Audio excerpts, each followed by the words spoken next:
അടുത്തതായിട്ട് നമുക്ക് കുറച്ച് നാടകം കണ്ടിട്ട് വരാം.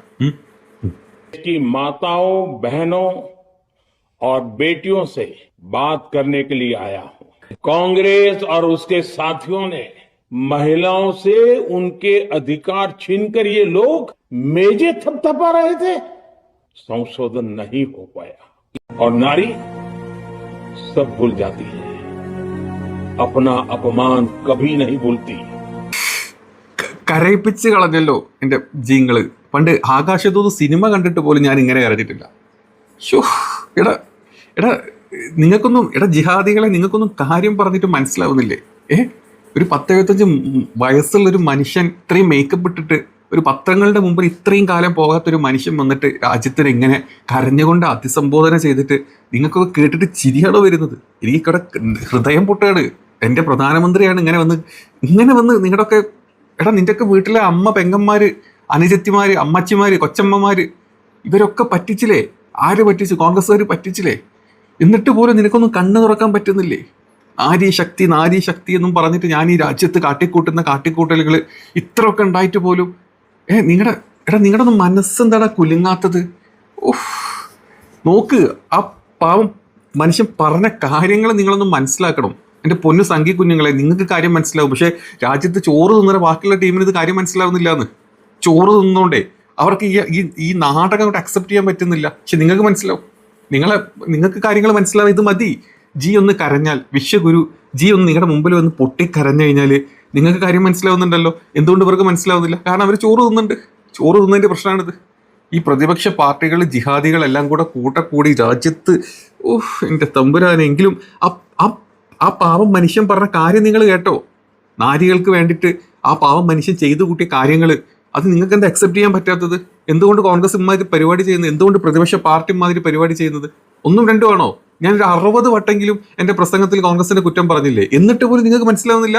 കേട്ടു നോക്ക്, ഞാൻ എത്ര വട്ടാ പറഞ്ഞത് കേട്ടു നോക്ക്.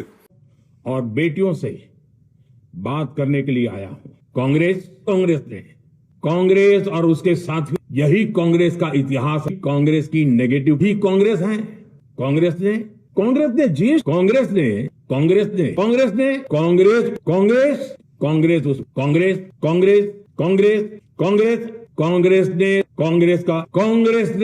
ने हमें कांग्रेस की आजादी के समय उस दौर में हमारे साथ और भी कई देश आजाद हुए थे.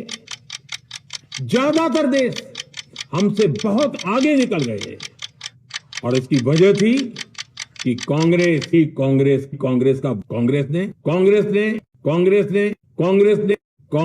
के इस रवैये ने वो कांग्रेस. കേട്ടില്ലേ? ഞാൻ എത്ര വട്ടം കോൺഗ്രസിനെ കുറ്റം പറഞ്ഞു. ഞാൻ എത്ര വട്ടം നെഹ്റുവിനെ അതിന്റെ പേരിൽ എടുത്തിട്ട് 2023 ഞാൻ പാസ്സാക്കിയിട്ടുള്ള അതല്ലെങ്കിൽ 400ന്റെ മേലെ എന്താ പറയുക, നമുക്ക് വോട്ട് കിട്ടി വെറും 2 വോട്ട് അഗെയിൻസ്റ്റ് വന്നിട്ടുള്ള ഒരു വനിതാ സംവരണ ബില്ല് 2023 ഞാൻ പാസ്സാക്കിയതാണ്. ഈ പ്രതിപക്ഷ പാർട്ടിക്കാരോട് ആരെ പറഞ്ഞു കൊടുത്ത്? അതല്ലെങ്കിൽ രാജ്യത്തെ ചോറുന്ന ജനങ്ങളോട് ആരെ പറഞ്ഞു കൊടുത്ത്? ഞാൻ നൈസായിട്ട് അതൊക്കെ കവറപ്പ് ചെയ്തിട്ട് സത്യത്തിൽ ഞാൻ ഈ വനിതാ സംവരണ ബില്ലൊന്നും ഇവിടെ അവതരിപ്പിച്ചിട്ടില്ലാന്ന്. ഞാൻ എൻ്റെ ഒരു എഫക്ട് അല്ലെങ്കിൽ സംഘി കുഞ്ഞുങ്ങളെ പറ്റിക്കാൻ വേണ്ടി ഒരു കാര്യം പറഞ്ഞതല്ലേ. നിങ്ങൾ എന്തിനതിൽ പ്രതികരിക്കണം? എന്തിന് പ്രതിപക്ഷ പാർട്ടികൾ ഇതിന് പ്രതികരിക്കണം? എന്നിട്ട് ഇപ്പം വന്ന് പറയാണ് വനിതാ സംവരണ ബില്ല് നിങ്ങൾ പാസ്സാക്കിയോ, ഞങ്ങൾ സപ്പോർട്ട് ചെയ്യുക, ഞങ്ങൾ കൂടെ നിൽക്കാതെ. എനിക്കതല്ല വേണ്ടത്. എനിക്ക് ആ കൂട്ടത്തിൽ കുറച്ച് ഈ മണ്ഡലം രൂപീകരണം ഉണ്ടാക്കണം, അല്ലെങ്കിൽ മണ്ഡലത്തിന്റെ എണ്ണം കൂട്ടണം. ഈ 540 ഒക്കെ മാറ്റിയിട്ട് 850 മണ്ഡലം കൊണ്ട് വെച്ച് കംപ്ലീറ്റ് നോർത്ത് ഇന്ത്യ മാത്രം അങ്ങോട്ട് എടുത്ത് സൗത്ത് ഇന്ത്യയിലെ സീറ്റിന്റെ നമ്പേഴ്സ് അങ്ങ് കുറച്ച് 2029 ഞാൻ തന്നെ വരണ്ടേ വിശ്വഗുരുവായിട്ട്? നിങ്ങൾ എന്താ മനസ്സിലായി? വിശ്വഗുരുവായിട്ട് ഞാൻ മാത്രമല്ലേ ഈ ലോകത്ത് ഒരാളുള്ളൂ? ഞാൻ തന്നെ പറഞ്ഞു നടക്കുന്നത്. എൻ്റെ വാട്സപ്പ് യൂണിവേഴ്സിറ്റിയിൽ എൻ്റെ ആരാധകർ, എൻ്റെ സംഘി കുഞ്ഞുങ്ങൾ അത് വിശ്വസിച്ചല്ലേ ജീവിക്കുന്നത്. അവന്മാരെ പറ്റിക്കണമെങ്കിൽ എനിക്ക് വിശ്വഗുരു ആവണ്ടേ? അതാവണമെങ്കിൽ 2029 ഞാൻ തന്നെ ജയിച്ചു വരണ്ടേ? അങ്ങനെ ഞാൻ ജയിച്ചു വരണമെങ്കിൽ ഈ നോർത്ത് ഇന്ത്യയിലെ മൊത്തം ചാണകങ്ങൾക്ക് ഇതുപോലെ സീറ്റിന്റെ എണ്ണം കൂട്ടിക്കൊടുത്ത് എനിക്ക് കിട്ടണ്ടേ? ഞാൻ ആ ബില്ലല്ലേ ഇവിടെ പാസ്സാക്കിയത്. ആ ബില്ല് പാസ്സാക്കാൻ നോക്കുന്നതിന്റെ ഇടക്കാണോ നിങ്ങൾ വനിതാ സംവരണം എന്നും പറഞ്ഞു വരുന്നത്? ഞാൻ എങ്ങനെയെങ്കിലൊക്കെ ഒരു വനിതാ സംവരണം ഫ്രണ്ടിൽ വെച്ചിട്ട് ബാക്ക് കൂടെ മണ്ഡലം പുനർനിർണ്ണയിക്കാൻ വേണ്ടിയിട്ടുള്ള പരിപാടികൾ നടത്തിക്കൊണ്ടിരിക്കുക. അപ്പം അമ്മമാര് വന്ന് ഇടങ്കോലിട്ടുക. പിന്നെ ഞാൻ സഹിക്കുവോ? ഞാൻ കരയൂലേ? ഞാൻ എന്തൊക്കെ ആഗ്രഹങ്ങളും ആശകളും വെച്ചിട്ടാണ് നിൽക്കുന്നത്. അതിൻ്റെ ഇടയ്ക്ക് നിങ്ങൾ ഇടങ്കോലിട്ട് കഴിഞ്ഞാൽ രാജ്യത്തിന് അഭിസംബോധന ചെയ്ത് വരുന്ന സമയത്തെ എനിക്ക് പത്രക്കാരെ കാണുന്നതാണ് എന്നെ കൊണ്ട് പറ്റുന്ന കാര്യമില്ല. ആകെ വന്നിട്ട് ഇതുപോലെ മേരാ പ്യാര ദേശവാസിയോം എന്നും പറഞ്ഞ് തുടങ്ങാനേ എനിക്കറിയുള്ളൂ. അങ്ങനെ ഞാൻ പലവട്ടം ഞെട്ടിച്ചിട്ടുണ്ട്. നോട്ട് നിരോധിച്ചിട്ടും അല്ലെങ്കിൽ നമ്മൾ ജി എസ് ടി കൂട്ടിയിട്ടും അങ്ങനെ പല രീതിയിൽ പല തരത്തിൽ കൊറോണക്ക് പാത്രം മുട്ടിയിട്ടും കൊറോണക്ക് പടക്കം പൊട്ടിച്ചിട്ടും ഞാൻ എന്തൊക്കെ രാജ്യത്തിന് അഭിസംബോധന ചെയ്തിട്ടുണ്ട്. അതിനേക്കാൾ വലിയൊരു ഞെട്ടാൻ വേണ്ടി നിന്ന സമയത്താണ് ഇമ്മാതിരി ടീംസ് നമ്മുടെ ബാക്കിൽ കൂടെ വന്ന് പണി തന്നത് നമുക്ക്. അപ്പൊ ഞാൻ കരയും തന്നെ ചെയ്യും. എന്റെ പ്രധാനമന്ത്രി പദവി വരെ പണയം വെച്ച് ഞാൻ വേണേൽ കരഞ്ഞെന്ന് വരും.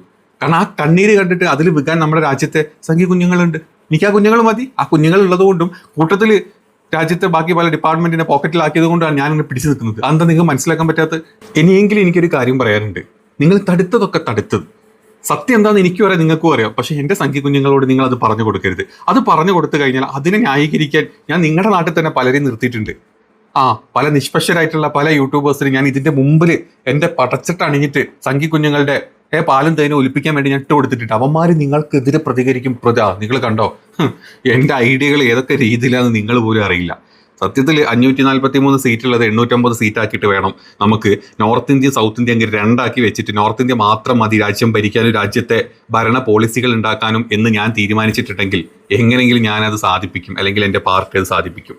850 സീറ്റ് എന്നുള്ളത് അങ്ങനെ കിട്ടിക്കഴിഞ്ഞാൽ മാത്രമേ വനിതകൾക്ക് ഞാൻ സംവരണം കൊടുക്കൂ എന്ന് ഞാനും എൻ്റെ പാർട്ടിയും തീരുമാനിച്ചിട്ടുണ്ടെങ്കിൽ ഞാനത് ഇവിടെ നടത്തിയിരിക്കും.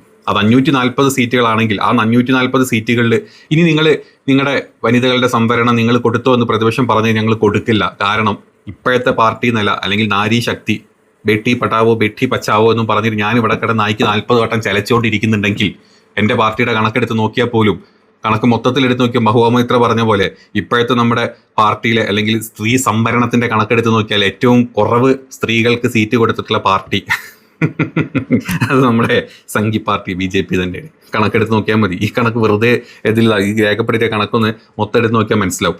അതുകൊണ്ട് ഇപ്പം ഒരു നാരീ ശക്തിക്കും ഒരു ചക്കച്ചൊളി ഞാൻ കൊടുക്കാൻ വിചാരിച്ചിട്ടില്ല. 850 സീറ്റ് ആയിട്ട് വേണം എനിക്ക് കുറച്ച് ഡെമ്മി ടീംസിനെ അവിടെ ഇറക്കാനും.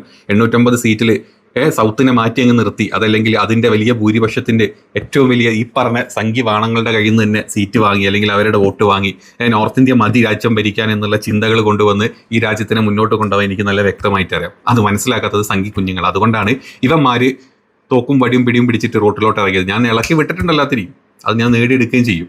അതോടുകൂടി ഈ പ്രത്യേകിച്ച് സൗത്ത് ഇന്ത്യയിലെ അതായത് കേരള അല്ലെങ്കിൽ ഇന്ത്യയിലെ തന്നെ ഏറ്റവും നിങ്ങൾ ഏത് സെൻസസ് എന്ത് വേണമെങ്കിലും നിങ്ങൾ എടുത്തോ, എന്ത് കുന്തം വേണമെങ്കിലും എടുത്തോ, അത് ഏത് തരം വളർച്ച നിങ്ങൾ എടുത്തോ, കേരളം, കർണാടക, തമിഴ്നാടു, തെലുങ്കാന ഈ പറഞ്ഞ സംസ്ഥാനങ്ങൾ എടുത്തു കഴിഞ്ഞാൽ ഇന്ത്യയിലെ മറ്റേത് സംസ്ഥാനങ്ങളെക്കാൾ കൂടുതൽ ഏതൊരു സെൻസസ് എടുത്തു കഴിഞ്ഞാൽ മുന്നിൽ നിൽക്കുന്ന സംസ്ഥാനങ്ങൾ ഇതാണ്. അത് മാത്രമല്ല ജനസംഖ്യയുടെ അല്ലെങ്കിൽ ജനസംഖ്യ അനുപാതത്തിൽ പോലും അത് കൺട്രോൾ ചെയ്ത് മുന്നോട്ട് പോകാൻ പറ്റുന്ന സംസ്ഥാനങ്ങളാണിത്. അത് ചെയ്തുകൊണ്ടിരിക്കുന്ന സംസ്ഥാനങ്ങളാണിത്. ഏറ്റവും കൂടുതൽ GDPയുടെ ഭാഗങ്ങളാവുന്ന ചില സംസ്ഥാനങ്ങളാണിത്. ഏറ്റവും കൂടുതൽ സിവിക് സെൻസും ഏറ്റവും കൂടുതൽ ഹ്യൂമൻ ഡെവലപ്മെന്റ് ഇൻഡെക്സും ഏറ്റവും കൂടുതൽ സാക്ഷരത നിറഞ്ഞ ഏറ്റവും കൂടുതൽ ജോലികളുള്ള അല്ലെങ്കിൽ ഈ പറഞ്ഞ ബീഹാർ എന്നും ഈ പറഞ്ഞ ഗുജറാത്ത് എന്നും ഈ പറഞ്ഞ UP എന്നും ഈ പറഞ്ഞ ബംഗാൾ എന്നും ഈ പറഞ്ഞ ഛത്തീസ്ഗഡ് എന്നും ഈ പറഞ്ഞ അസം എന്നും ഒക്കെ ആളുകൾ ജോലി ചെയ്യാൻ വേണ്ടി വരുന്ന സംസ്ഥാനങ്ങൾ. ഇവിടെ വന്ന് ജോലി ചെയ്ത് ആ കിട്ടുന്ന കാശ് കൊണ്ട് കുടുംബവും അല്ലെങ്കിൽ പട്ടിണിയും മാറ്റി ജീവിക്കുന്ന ആൾക്കാരുള്ള സംസ്ഥാനങ്ങൾ. ഈ സംസ്ഥാനങ്ങൾ വേണ്ട ഞങ്ങളുടെ പോളിസി ക്രിയേറ്റ് ചെയ്യാൻ, അല്ലെങ്കിൽ ഈ സംസ്ഥാനങ്ങൾ വേണ്ട BJPക്ക് ഭരിക്കാൻ. അതുകൊണ്ട് തന്നെ ഇവന്മാരെ അല്ലെങ്കിൽ ഈ സംസ്ഥാനങ്ങളിൽ ഒരു സ്ഥലത്തുനിന്ന് വരെ BJP തറ തൊട്ടിട്ടില്ല, തൊടിക്കാറില്ല. തൊട്ട് കഴിഞ്ഞാൽ നല്ല വ്യക്തമായി തരാം. കാരണം ഇവിടെയുള്ള ആൾക്കാരെ പച്ച ചോറാതൊന്നും പച്ച ചാണകമല്ല. അതുകൊണ്ട് ഈ സംസ്ഥാനങ്ങളില്ലാണ്ട് രാജ്യങ്ങൾ അങ്ങ് ഭരിക്കാൻ പറ്റുമോ എന്ന് നോക്കാൻ വേണ്ടി ഞാനായിട്ട് ഇറക്കിയിട്ടുള്ള അതല്ലെങ്കിൽ മണ്ഡല പുനർനിർണയത്തിന് വേണ്ടിയിട്ടുള്ള ഞാനായിട്ട് ഇറക്കിയിട്ടുള്ള ബില്ല് മാത്രമാണ് പാർലമെന്റിൽ പാസ്സാക്കാൻ കൊണ്ടുവന്നത്. അക്കൂട്ടത്തിൽ ഞാൻ തള്ളിവിട്ടതായിരുന്നു ഏത് വനിതാ സംവരണ ബില്ല്. ഈ പറഞ്ഞ ബിൽ 2023 അങ്ങ് പാസ്സാക്കി അവിടെ വെച്ചിട്ടുണ്ട്. അതിൽ ചെറിയ ഭേദഗതികൾ വരുത്തിയിട്ട് നമുക്ക് വീണ്ടും പാസ്സാക്കാമെന്ന് പ്രതിപക്ഷ പാർട്ടി കോൺഗ്രസ് രാഹുൽ ഗാന്ധി അടക്കം എണീറ്റെന്ന് പറഞ്ഞപ്പോഴേ അത് നമ്മൾ എവിടെയും ചർച്ചയ്ക്ക് വെച്ചില്ല, എവിടെയും വർത്താനം പറഞ്ഞില്ല. കാരണം എന്താണ്, അങ്ങനെ ഒരു കാര്യം ഈ പറഞ്ഞ 540 സീറ്റുകളിലോട്ടാണ് ഈ സംവരണം കൊണ്ടുവരേണ്ടി വന്നാലുണ്ടല്ലോ അടുത്ത വട്ടം BJPയുടെ ഒരുവിധപ്പെട്ട നേതാക്കളൊക്കെ വീട്ടിലവിടെ കുത്തിരിക്കേണ്ടി വരും. പെണ്ണ് പിടിക്കാനും പൈസ പിടിക്കാനും ആളെ പിടിക്കാനും നടക്കൂല. MP-മാരെ വീട്ടിൽ കുത്തിരിക്കും. ആ പേടിയുള്ളത് കൊണ്ട് നമ്മൾ ആ പരിപാടിക്ക് നിന്ന് കൊടുത്തിട്ടില്ല, നമ്മളത് എവിടെയും ചർച്ചയാക്കിയിട്ടില്ല. അത് അല്ലെങ്കിൽ ആ കാര്യങ്ങൾ അറിഞ്ഞു കഴിഞ്ഞാലും സംഘികളുടെ വായിലോട്ട് എത്ര കാലം നമ്മൾ ചാണിട്ട് കൊടുത്തു കഴിഞ്ഞാലും ഒരു മരവാണങ്ങളും ഓളവാണങ്ങൾക്കത് മനസ്സിലാവാൻ പോകുന്നില്ല.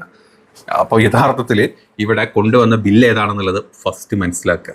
വനിതാ സംവരണ ബില്ല് കൊണ്ടുവന്നിട്ടില്ല. അത് കൊണ്ടുവന്നത് 2023 400-ലധികം MP-മാർ സപ്പോർട്ട് ചെയ്ത് പാസ്സായിട്ടുള്ള, പ്രതിപക്ഷം വരെ സപ്പോർട്ട് ചെയ്ത് പാസ്സാക്കിയിട്ടുള്ള ബില്ല്.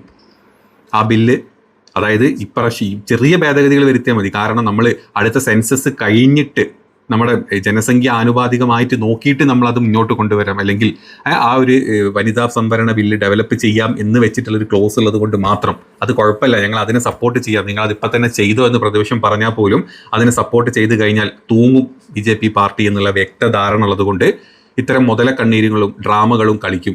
അത് ഏത് അപ്പുറത്ത് വേണമെങ്കിലും കളിക്കും. പണ്ടൊരു നാടക നടനായ ഒരു എക്സ്പീരിയൻസ് ഉള്ള നമ്മുടെ പ്രധാന അത് വ്യക്തമായിട്ട് ചെയ്യുകയും ചെയ്തു.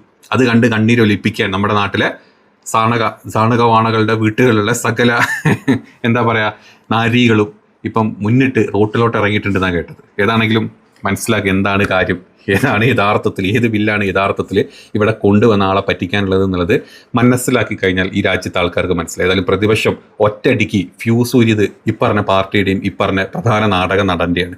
ഞാൻ നാടകത്തിൽ കിടന്ന് ഈ ചളിയിൽ അല്ലെങ്കിൽ തീട്ടത്തിൽ കിടന്ന് ഉരുളുന്ന പരിപാടി എപ്പോൾ കാണിച്ചുകൊണ്ടിരിക്കുന്നത്? ഞാൻ ഉരുളൽ കണ്ട് മനസ്സലിഞ്ഞ് അങ്ങനെ സപ്പോർട്ട് ചെയ്യുന്ന ആൾക്കാർ നമ്മുടെ കൂട്ടത്തിലുണ്ടെങ്കിൽ അവന്മാരെ അക്ഷരം തെറ്റാതെ വിളിക്കാം വാണസംഖികൾ. ശരി.